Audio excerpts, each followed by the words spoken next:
easy dish. Butter. Inuna na natin yung butter.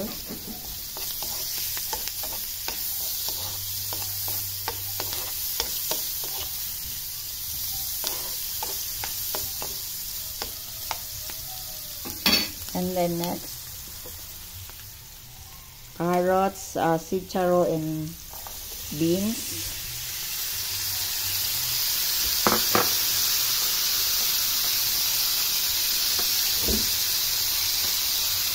Sama na rin natin ito. Konti lang.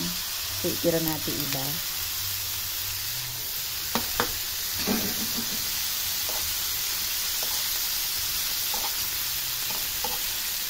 So, yan lang. Partneran nyo lang ng kung kahit na anong ano yan, pork chop or fried fish, fried chicken. So, that's it. Pwede rin kanin, pwede rin wala.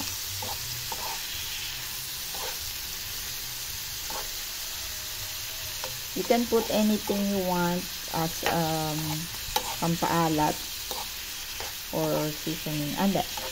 Sige, lalagyan natin ito ng meron dito ano spicy, sabi spicy oyster sauce.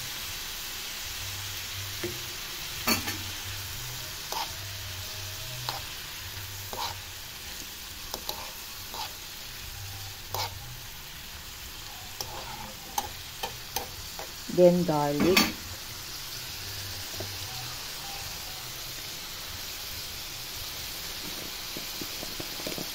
Kung wala nang ibang ingredients, pwede na yung butter or oil, and then yung gulay na.